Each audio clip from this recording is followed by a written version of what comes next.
ये कहानी किसी एक इंसान की नहीं है।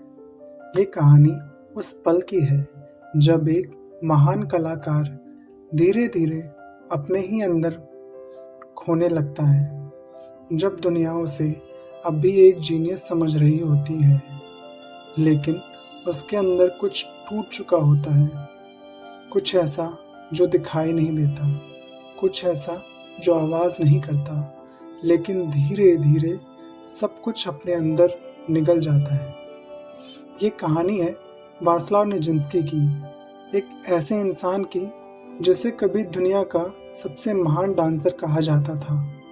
एक ऐसा कलाकार जिसके बारे में लोग कहते थे कि वह चलता नहीं था, वह ज़मीन पर रहता नहीं था, वो हवा में तैरता था, जैसे गुरुत्वाकर्षण उसके लिए बना ही ना हो। लेकिन हर ऊंचाई के पीछे एक गहराई छुपी होती है, और कभी कभी वह गहराई इतनी खतरनाक होती है कि इंसान उसमें गिरते गिरते खुद को पहचानना भी भूल जाता है। साल 1917 में पूरी दुनिया युद्ध में डूबी हुई थी। यूरोप जल रहा था, और उसी समय निजिंस्की ने अपने जीवन से, अपने मंच से, अपने दर्शकों से दूरी बना ली। वह अपनी पत्नी और अपनी छोटी बच्ची के साथ स्विट्ज़रलैंड के एक शांत शहर में सेंट मार्टिनेज में जाकर रहने लगा। एक ऐसी जगह जहां बाहर से सब कुछ शांत था, लेकिन उसके अंदर एक तूफान जन्म ले चुका था। उस समय तक उसका रिश्ता उस मशहूर बैले कंपनी से टूट चुका था, जिसने उसे दुनिया के सामने एक सितारे की तरह पेश किया था। और युद्ध की वजह से उसके पास कोई काम नहीं था, कोई मंच नहीं था, कोई तालियां नहीं थी। बाहर की दुनिया ने उसे रोक दिया था, लेकिन असली जंग अब उसके भीतर शुरू होने वाली थी। धीरे धीरे, बहुत धीरे उसके विचार बदलने लगे, उसकी सोच अलग होने लगी, और उसे खुद भी शायद समझ नहीं आ रहा था कि उसके साथ ये हो क्या रहा है। लेकिन उसने एक चीज़ ज़रूर की, उसने लिखना शुरू किया। उसने ये सब कुछ बाद में याद करके नहीं लिखा, उसने ये सब कुछ उसी समय लिखा जब वह खुद इस बदलाव से गुजर रहा था, जब उसका दिमाग धीरे धीरे वास्तविकता से दूर होता जा रहा था। ये डायरी उसने सिर्फ 6 हफ्तों में लिखी, जनवरी 1919 से मार्च 1919 के बीच। यह सिर्फ एक किताब नहीं है, यह एक इंसान के टूटते हुए मन का सीधा रिकॉर्ड है।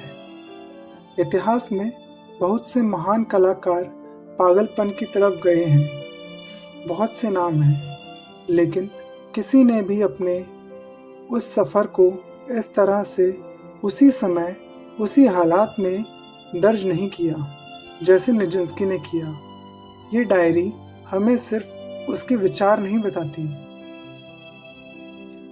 ये हमें उसके अंदर ले जाती है।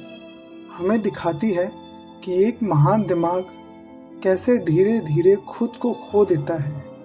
लेकिन इस अंधेरे में जाने से पहले हमें समझना होगा कि वह था कौन, वह कहाँ से आया था, और कैसे वह दुनिया के सबसे बड़े मंच तक पहुँचा। निजिंस्की का जन्म कीव में हुआ था, एक ऐसे परिवार में जहाँ नाचना सिर्फ कला नहीं थी बल्कि जीवन था। उसके माता पिता खुद डांसर थे, और बचपन से ही उसने वही सीखा, वही जिया। बहुत छोटी सी उम्र में ही उसने मंच पर कदम रख दिया था, और लोगों ने तुरंत समझ लिया कि ये कोई साधारण बच्चा नहीं है।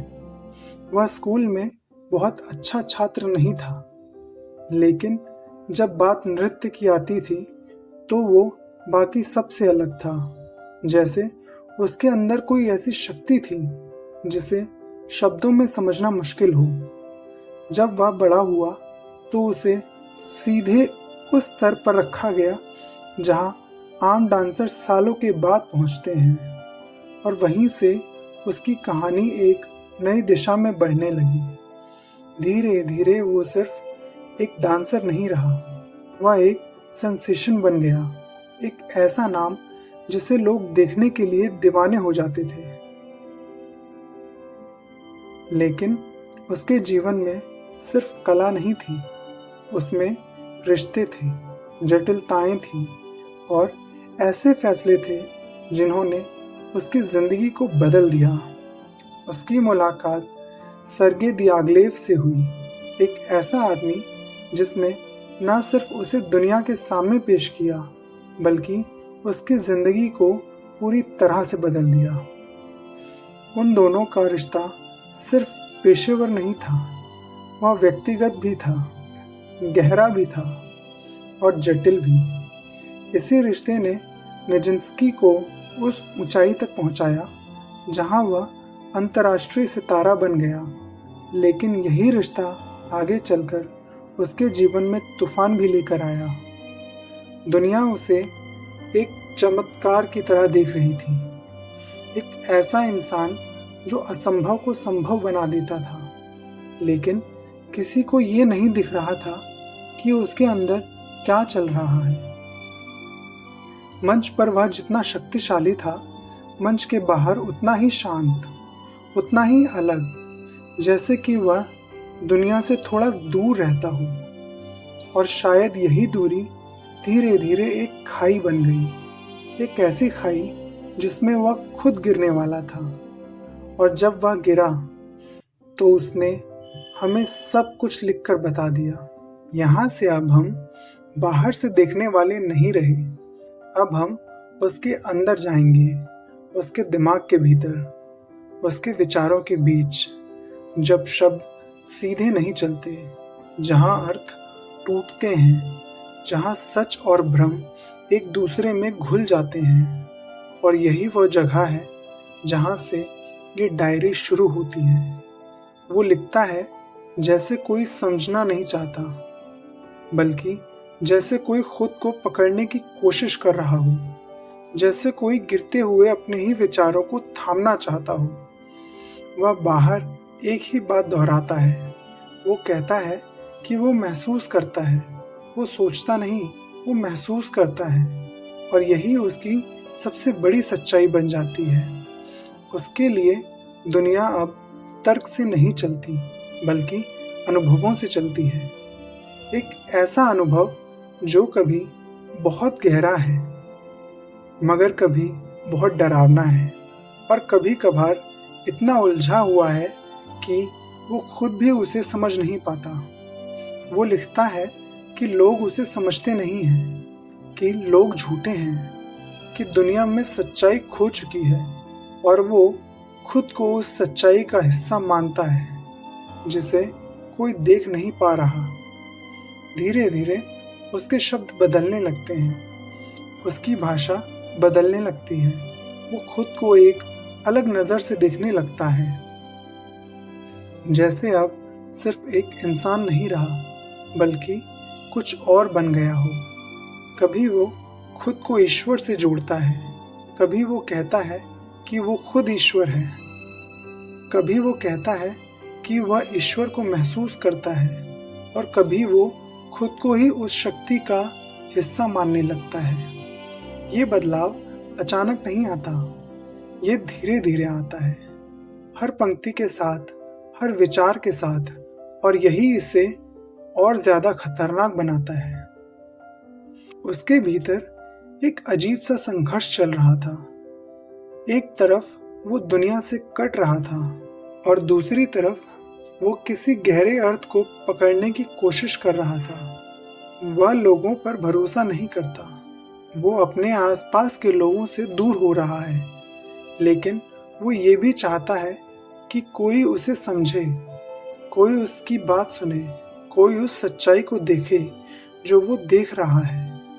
यही विरोधाभास उसकी डायरी में बार बार दिखाई देता है, एक ही समय पर जुड़ना भी और टूटना भी। वह अपने शरीर के बारे में लिखता है, अपने मन के बारे में लिखता है, अपने डरों के बारे में लिखता है, और इन सब के बीच वह एक अजीब सी निश्चितता महसूस करता है,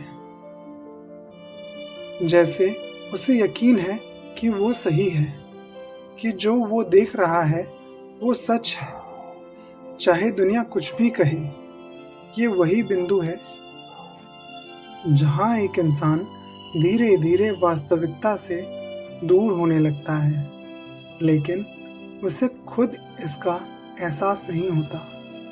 कभी उसके शब्द बहुत सरल हो जाते हैं, जैसे एक बच्चा बोल रहा हो, और कभी वो इतने भारी हो जाते हैं कि उनमें अर्थ खो जाता है। वो खुद को बार बार समझाने की कोशिश करता है, जैसे वो खुद से बात कर रहा हो, जैसे वो खुद को याद दिला रहा हो कि वो कौन है, लेकिन हर बार वो और दूर चला जाता है। ये सिर्फ एक डायरी नहीं है, यह एक टूटते हुए मन की आवाज़ है जो खुद को बचाने की कोशिश कर रहा है। वह लिखता है कि वो डरता है, लेकिन वह ये भी कहता है कि वो डर से ऊपर है, कि वो अलग है, कि वो खास है। यह भगवान, ये विश्वास धीरे धीरे उसे बाकी दुनिया से अलग कर देता है। वो अब लोगों को वैसे नहीं देखता जैसे पहले देखता था। वो उनके इरादों पर शक करता है, वो उनके व्यवहार को अलग तरीकों से समझता है, और हर चीज़ उसे किसी छुपे हुए अर्थ की तरह लगती है। इस दौरान उसका समय का एहसास भी बदलने लगता है। उसके लिए दिन और रात का फर्क कम हो जाता है। विचार लगातार चलते रहते हैं, बिना रुके, बिना थमे, जैसे उसका दिमाग खुद ही एक दौड़ में हो जिसे वो रोक नहीं सकता।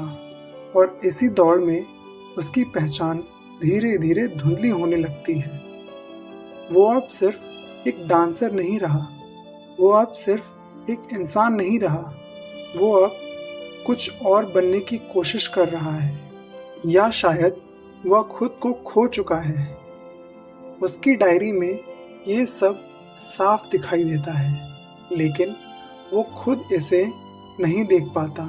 वो इसे सच्चाई मानता है, वो इसे अनुभव मानता है, और यहीं से उसकी गिरावट और तेज हो जाती है। क्योंकि जब इंसान को अपने भ्रम पर यकीन हो जाता है तो सच्चाई उसे छू भी नहीं पाती। अब उसके अंदर जो हो रहा है वह सिर्फ विचारों का बदलाव नहीं है, यह उसकी पूरी पहचान का टूटना है। जैसे कोई आईना धीरे धीरे दरारों से भर रहा हो, और हर दरार के साथ उसकी असली छवि बदलती जा रही हो।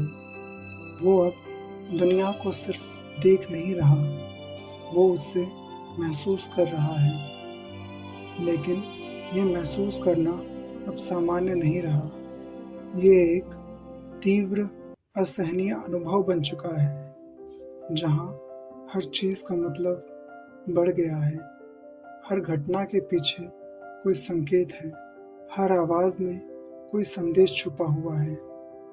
वो लिखता है कि वो ईश्वर को महसूस करता है, लेकिन ये कोई शांत सुकून देने वाला अनुभव नहीं है। ये एक भारी दबाव डालने वाली उपस्थिति है, जैसे कोई अदृश्य शक्ति उसके अंदर और बाहर दोनों जगह मौजूद हो।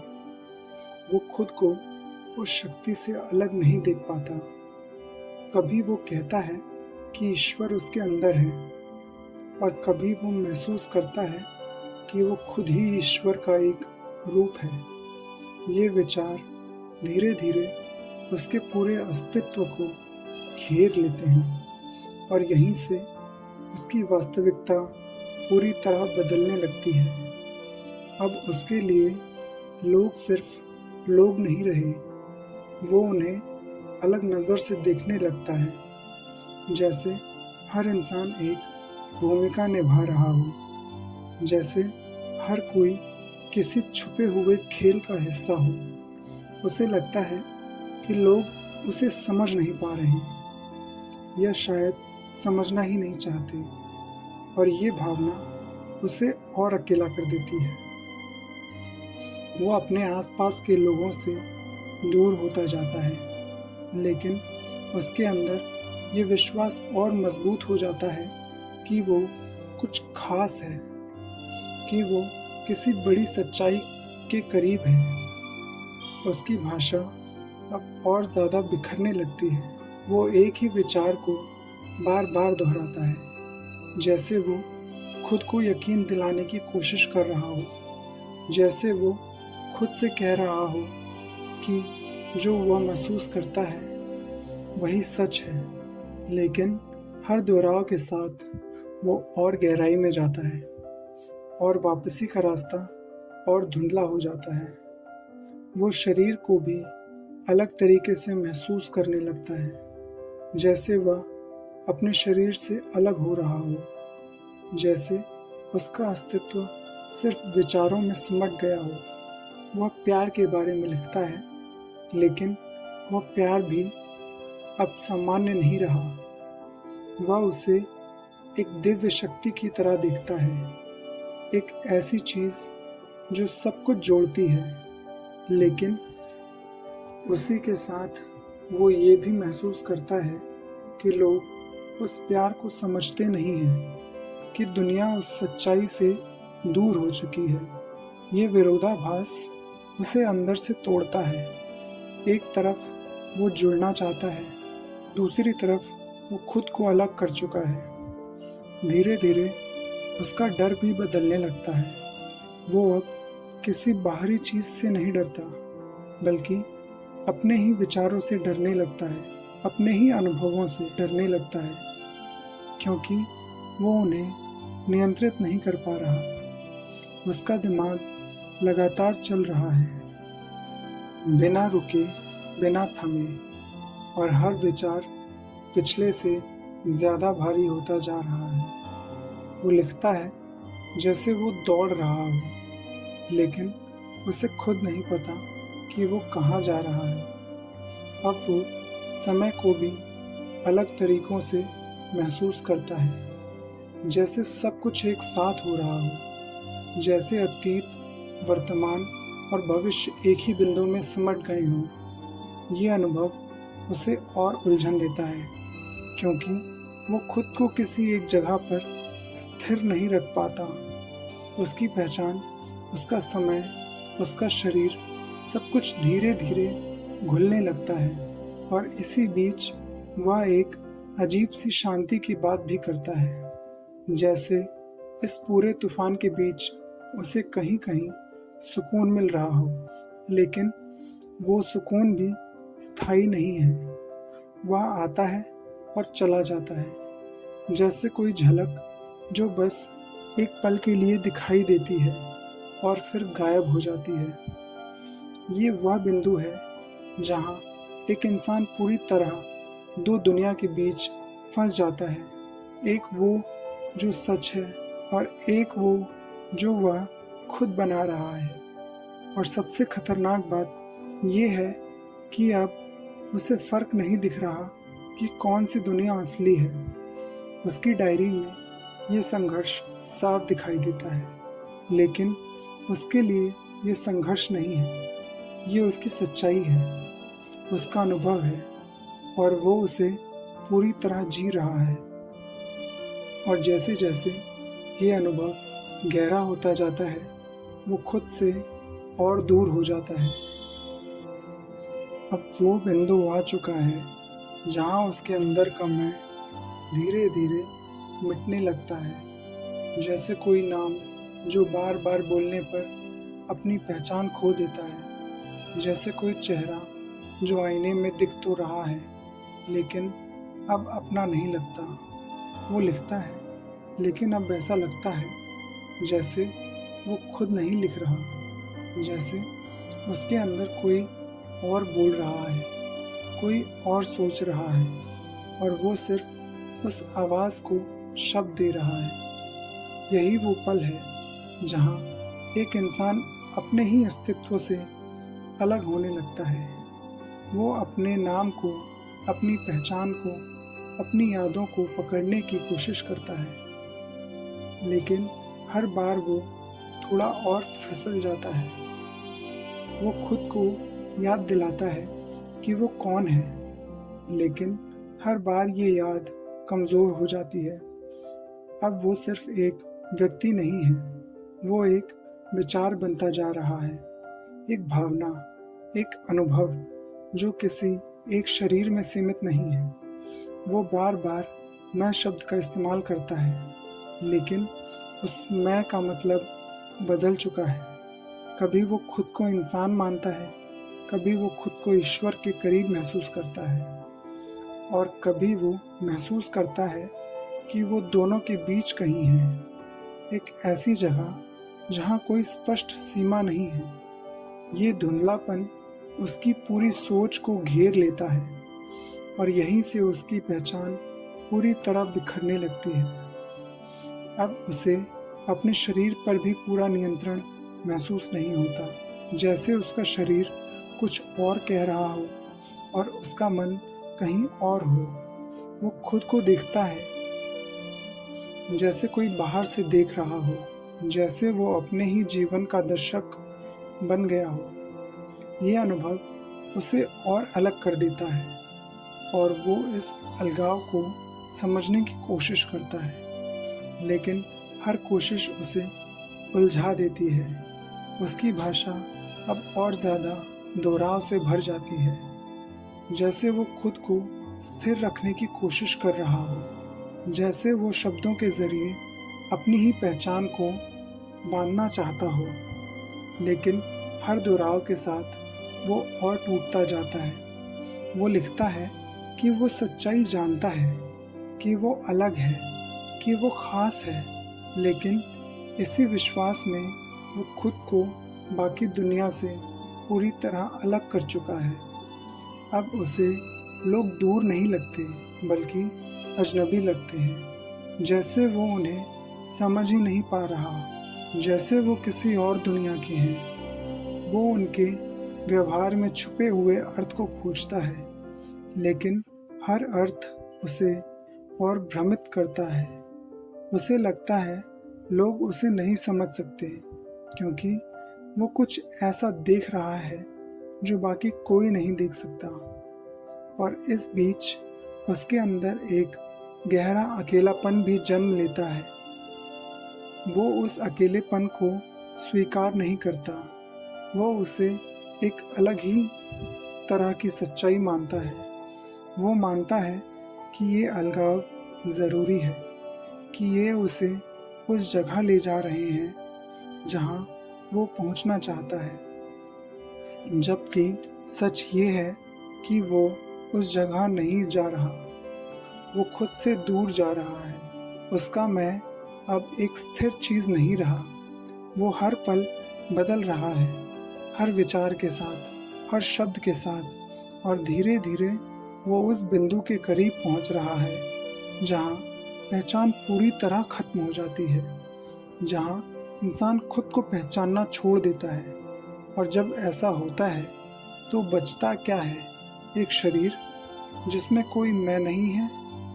अब वो उस सीमा को पार कर चुका है जहां वास्तविकता और भ्रम के बीच कोई रेखा पूरी तरह नहीं बचती। जैसे कोई दरवाज़ा जो पहले बंद था अब खुल चुका है, और उसके पीछे जो दुनिया है वो पहचान में नहीं आती। वो वैसे नहीं है जैसे पहले थी। अब उसके लिए हर चीज़ एक संकेत है, हर घटना का कोई छुपा हुआ अर्थ है, हर आवाज़ जैसे उसे पुकार रही है, और वो इस सब को समझने की कोशिश करता है। लेकिन जितना समझने की कोशिश करता है उतना ही गहराई में डूबता चला जाता है। वो अब चीज़ों को वैसे नहीं देखता जैसे एक सामान्य इंसान देखता है। उसके लिए वास्तविकता अब सीधा और स्पष्ट नहीं है, बल्कि टूटी हुई है, बिखरी हुई है, जैसे उसे किसी ने टुकड़ों में बांट दिया हो और हर टुकड़ा एक अलग कहानी बता रहा हो। वो इन टुकड़ों को जोड़ने की कोशिश करता है, लेकिन हर बार एक नई तस्वीर बनती है और कोई भी पूरी नहीं होती। यही अधूरापन उसे और बेचैन करता है और वो लिखता रहता है, जैसे लिखना ही उसका एकमात्र सहारा हो। उसके अंदर अब एक अजीब सा विश्वास जन्म ले चुका है, एक ऐसा विश्वास जो तर्क से नहीं आता बल्कि अनुभव से आता है, और वो उस पर पूरी तरह भरोसा करता है। उसे लगता है कि वो कुछ ऐसा समझ रहा है जो बाकी कोई नहीं समझ सकता, कि वो एक ऐसी सच्चाई के करीब है जो छुपी हुई है, जिसे देखने के लिए एक अलग नज़र चाहिए। लेकिन यही विश्वास उसे बाकी दुनिया से पूरी तरह काट देता है। वो लोगों के इरादों को पढ़ने की कोशिश करता है, वो उनके शब्दों के पीछे छुपे हुए अर्थ खोजता है, और हर बार उसे कुछ ऐसा दिखता है जो शायद वो है ही नहीं। उसे लगता है कि लोग उसे देख रहे हैं, उसे समझने की कोशिश कर रहे हैं, या शायद उससे कुछ छुपा रहे हैं। ये भावना धीरे धीरे उसके भीतर गहरी होती जाती है, और वो खुद को सुरक्षित महसूस नहीं करता, लेकिन वो इस डर को भी एक सच्चाई की तरह स्वीकार कर लेता है। अब उसका समय के साथ रिश्ता पूरी तरह बदल चुका है। उसके लिए पल लंबा होता जाता है, विचार रुकते नहीं हैं, और हर चीज़ एक साथ होने लगती है। वो अतीत में जाता है, फिर वर्तमान में लौटता है, फिर भविष्य की कल्पना करता है, और ये सब इतनी तेज़ी से होता है कि वो खुद इसे पकड़ नहीं पाता। उसका मन एक ऐसी जगह बन चुका है जहाँ स्थिरता नहीं है, जहाँ हर चीज़ चल रही है, बदल रही है, और वो उस बदलाव के बीच फंसा हुआ है। वो लिखता है कि जैसे वो खुद को बचाना चाहता हो, लेकिन हर शब्द उसे और गहराई में ले जाता है।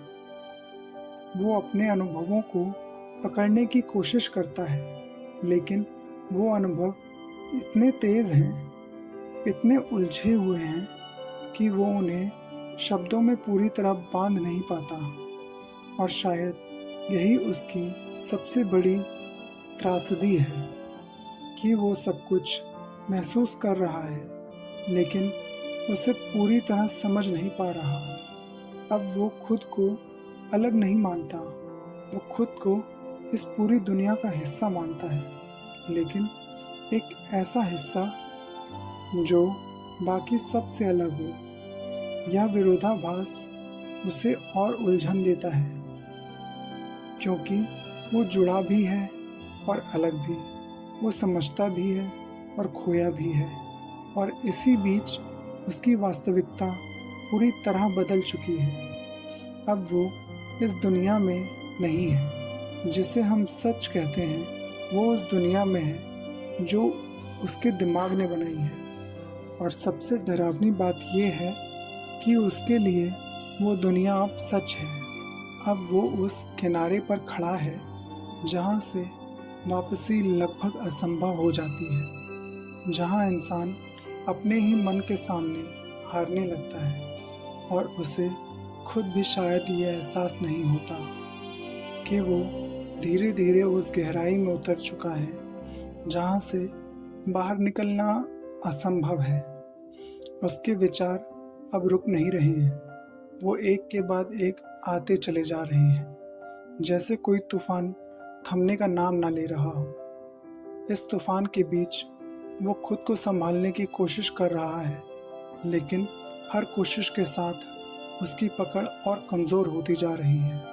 अब वो लिखता है कि एक अजीब सी बेचैनी महसूस होती है, जैसे शब्द उसके नियंत्रण में ना हो, जैसे वो खुद बच रहा हो, जैसे वो खुद बह रहा हो, और वो सिर्फ उन्हें पकड़ने की कोशिश कर रहा है। कभी वो बहुत तेज़ी से एक बात से दूसरी बात पर चला जाता है, और कभी वो एक ही बात पर अटका रह जाता है, उसे बार बार दोहराता है, जैसे वो उसे खोने से डर रहा हो। ये दोहराव अब सिर्फ एक शैली नहीं है, ये उसके मन की हालत का संकेत है। एक ऐसा मन जो स्थिर नहीं रह पा रहा हो, जो खुद को थामने के लिए शब्दों का सहारा ले रहा हो। उसके अंदर अब डर और विश्वास दोनों एक साथ मौजूद हैं। वो डरता भी है और खुद को शक्तिशाली भी मानता है। वो खुद को कमज़ोर भी महसूस करता है और खुद को विशेष भी। ये विरोधाभास अब इतना गहरा हो चुका है कि वो खुद भी इसे अलग नहीं कर पा रहा। उसके लिए दोनों ही सच हैं और यही उसे और अस्थिर बनाता है। वो अपने आसपास की दुनिया को नियंत्रित करने की कोशिश करता है, लेकिन उसे लगता है कि चीज़ें उसके नियंत्रण में नहीं हैं, कि कुछ ऐसा है जो उससे बड़ा है, जो उसके ऊपर असर डाल रहा है। कभी वो इसे ईश्वर मानता है, कभी वो इसे कोई और शक्ति समझता है, लेकिन वो इस बात से बच नहीं पाता कि वो इस प्रभाव से बाहर नहीं निकल सकता। ये एहसास उसे और बेचैन करता है और वो लिख रहा है कि जैसे लिखना ही उसकी एकमात्र उम्मीद हो।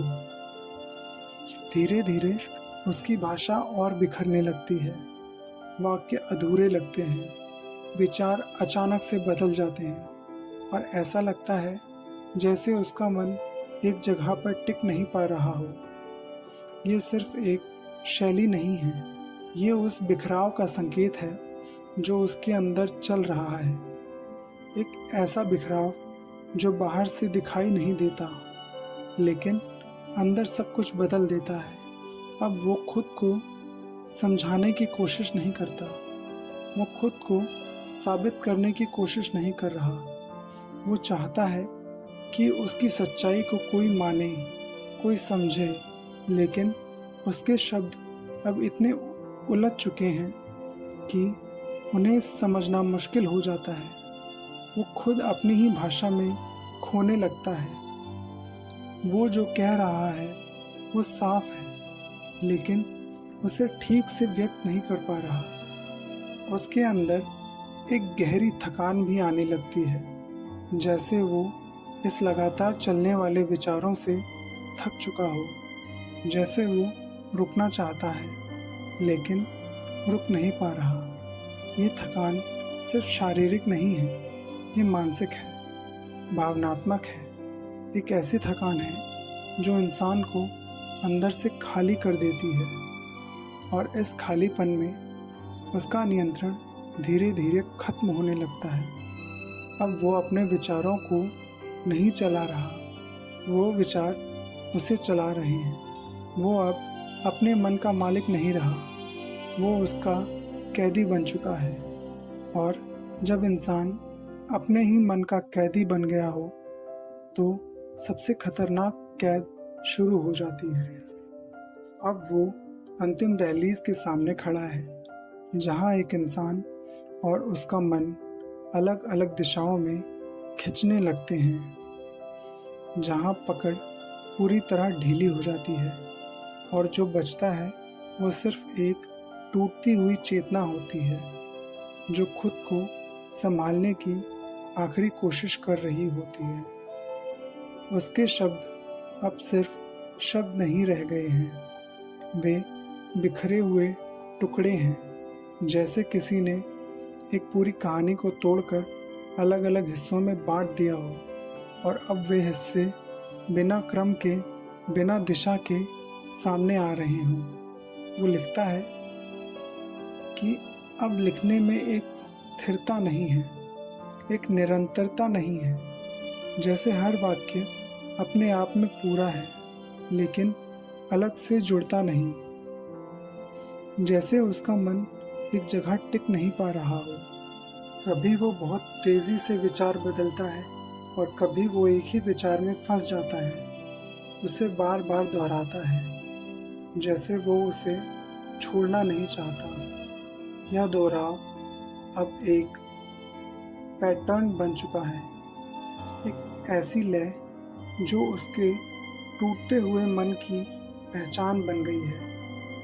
अब वो खुद को सिर्फ अलग नहीं मानता, वो खुद को पूरी तरह अलग महसूस करता है, जैसे वो इस दुनिया का हिस्सा नहीं है, जैसे वो किसी और स्तर पर मौजूद है। वो लिखता है कि लोग उसे समझ नहीं सकते, कि वो उसकी सच्चाई तक पहुंच नहीं सकते, और इस विश्वास के साथ वो खुद को पूरी तरह उनसे अलग कर देता है। ये अलगाव अब सिर्फ मानसिक नहीं रहा, ये भावनात्मक भी हो गया है, और यही उसे पूरी तरह अकेला कर देता है। उसके अंदर अब एक अजीब सा मिश्रण है, डर, विश्वास, थकान और एक गहरी उलझन का, जो एक साथ मौजूद है, और वो उन्हें अलग नहीं कर पा रहा। वो खुद को समझने की कोशिश करता है, लेकिन हर कोशिश उसे और गहराई में ले जाती है।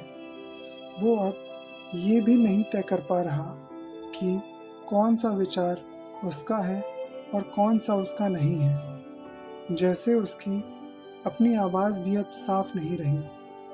वो अपने अनुभव को लिखता है, लेकिन वे अनुभव अब इतने तीव्र हो चुके हैं कि शब्द उनके सामने छोटे पड़ जाते हैं। वो जो महसूस कर रहा है उसे पूरी तरह व्यक्त नहीं कर पाता, और यही असमर्थता उसे और बेचैन करती है। वो लिखता है जैसे वो चिल्ला रहा हो, लेकिन उसकी आवाज़ शब्दों में दब जाती है। अब उसकी पहचान लगभग पूरी तरह धुंधली हो चुकी है। वो खुद को एक स्थिर रूप में नहीं देख पाता। वो हर पल बदल रहा है, हर विचार के साथ, हर अनुभव के साथ। ये बदलाव अब इतनी तेज़ी से हो चुका है कि वो उसे पकड़ भी नहीं पा रहा, और इसी में उसकी पकड़ पूरी तरह छूटने लगती है, और फिर एक अजीब सी शांति आने लगती है। लेकिन ये शांति सुकून की नहीं है, ये शांति तूफान के बाद की नहीं है। ये शांति उस पल की है जब सब कुछ टूट चुका होता है, जब लड़ाई खत्म हो जाती है, क्योंकि लड़ने के लिए ताकत नहीं बचती। उसकी डायरी इस बिंदु पर पहुंचकर एक अलग ही रूप ले लेती है, जैसे वो अब कुछ साबित नहीं करना चाहता, जैसे वो अब कुछ समझना नहीं चाहता, बल्कि सिर्फ लिख रहा है, जैसे ये लिखना ही उसका अंतिम सहारा हो, उसका अंतिम संबंध हो उस दुनिया से जो अब उससे दूर हो चुकी है। और यहीं उसका मन लगभग हार मान लेता है। अब शब्द धीरे धीरे अपनी ताकत खोने लगते हैं। अब विचार पहले की तरह तेज भी नहीं भागते, बल्कि थक कर बैठ जाते हैं, जैसे एक लंबी दौड़ के बाद शरीर जवाब दे देता है और सिर्फ सांसों की आवाज़ बजती है। उसके भीतर जो तूफान था वो अब ख़त्म नहीं हुआ है, लेकिन वो धीमा पड़ गया है, जैसे उसकी ऊर्जा ख़त्म हो रही हो, जैसे वो खुद भी उस लड़ाई से थक चुका हो जिसे वो इतने समय से लड़ रहा था।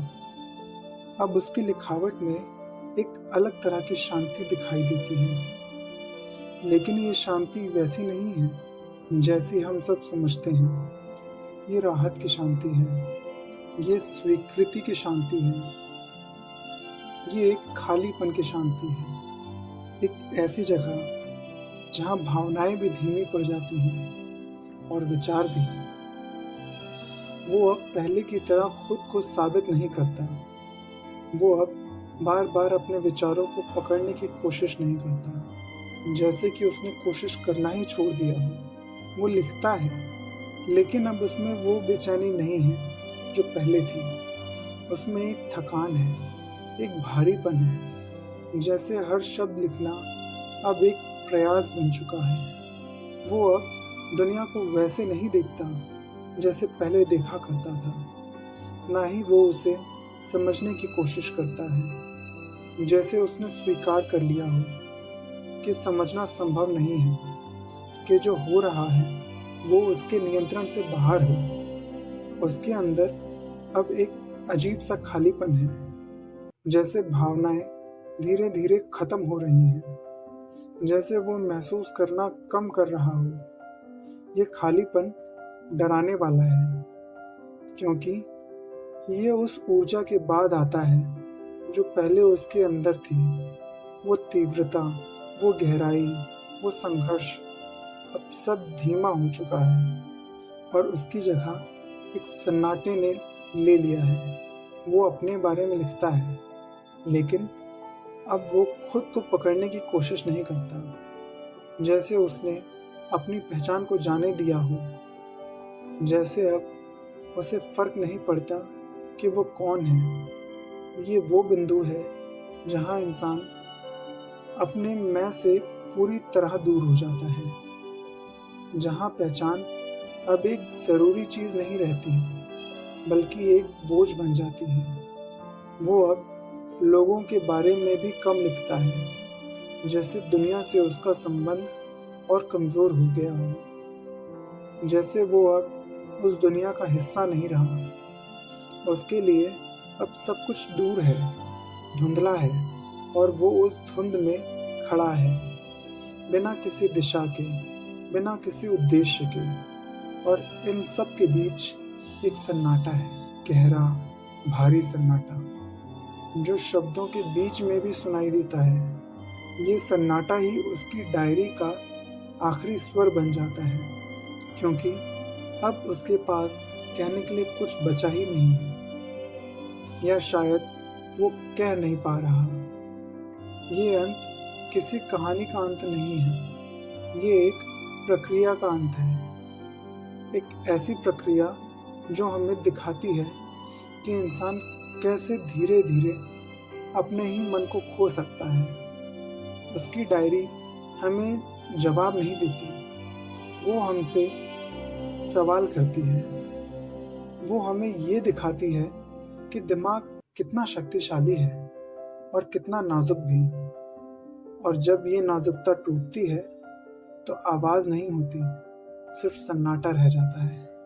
और अब जब सब कुछ शांत हो चुका है, जब शब्द थम चुके हैं, जब वो आवाज़ जो हमें उसकी डायरी के हर पन्ने में सुनाई दे रही थी अब धीरे धीरे खो गई है, तब हम पीछे मुड़कर देखते हैं और समझने की कोशिश करते हैं कि ये सब क्या था। क्या ये सिर्फ एक बीमारी थी, एक मानसिक बिखराव था, या ये कुछ और था, कुछ ऐसा जिसे हम पूरी तरह समझने में असमर्थ हैं। वास्लाव निजिंस्की एक नाम जो कभी मंच पर चमकता था, एक ऐसा कलाकार जिसने लोगों को ये यकीन दिलाया कि इंसान उड़ सकता है, कि शरीर सीमाओं से परे जा सकती है। वो इंसान धीरे धीरे अपने ही मन में कैद हो गया। ये विरोधाभास ही है जो उसकी कहानी को इतना गहरा बनाती है, इतना असहज, इतना सच्चा। उसकी डायरी हमें सिर्फ उसके बिखराव की कहानी नहीं बताती, बल्कि ये हमें एक आईना दिखाती है, एक ऐसा आईना जिसमें हम अपने ही मन की नाजुकता को देख सकते हैं। हम ये समझ पाते हैं कि दिमाग सिर्फ ताकत का स्रोत नहीं है, वो एक ऐसी जगह है जहाँ इंसान खो सकता है, जहाँ वास्तविकता और भ्रम के बीच की रेखा मिट सकती है। उसकी ज़िंदगी हमें ये दिखाती है कि महानता और नाजुकता अक्सर साथ साथ चलती हैं, कि जो इंसान सबसे ऊंचा उड़ता है वो कभी कभी सबसे गहराई में भी गिर सकता है। लेकिन ये गिरना सिर्फ एक अंत नहीं है, ये एक कहानी है, एक अनुभव है जो हमें कुछ सिखाता है, जो हमें सोचने पर मजबूर करता है। उसकी डायरी आज भी इसीलिए महत्वपूर्ण है क्योंकि ये हमें एक ऐसे अनुभव के करीब ले जाती है जिसे हम आमतौर पर समझ नहीं पाते। ये हमें उस प्रक्रिया को दिखाती है जो भीतर होती है, जो दिखाई नहीं देती, जो आवाज नहीं करती, लेकिन धीरे धीरे सब कुछ बदल देती है। और शायद यही उसकी सबसे बड़ी विरासत है। ना सिर्फ उसका नृत्य, ना सिर्फ उसका नाम, बल्कि वो सच्चाई जो उसने अपने शब्दों में छोड़ दी। एक सच्चाई जो असहज है, जो डरावनी है, लेकिन वास्तविक है। अब जब हम इस कहानी के अंत में खड़े हैं, तो हमें ये समझ आता है कि ये अंत नहीं है। ये एक याद है, एक चेतावनी है, एक सवाल है कि हम अपने मन को सच में समझते हैं, या हम सिर्फ ये मानते हैं कि हम समझते हैं। उसकी डायरी हमें कोई समाधान नहीं देती। वो हमें ये नहीं बताती है कि सही और गलत क्या है। वो सिर्फ हमें दिखाती है कि क्या हो सकता है, कि इंसान कहाँ तक जा सकता है। और शायद यही सबसे सच्ची कहानी होती है। एक ऐसी कहानी जो खत्म नहीं होती, बल्कि हमारे अंदर रह जाती है।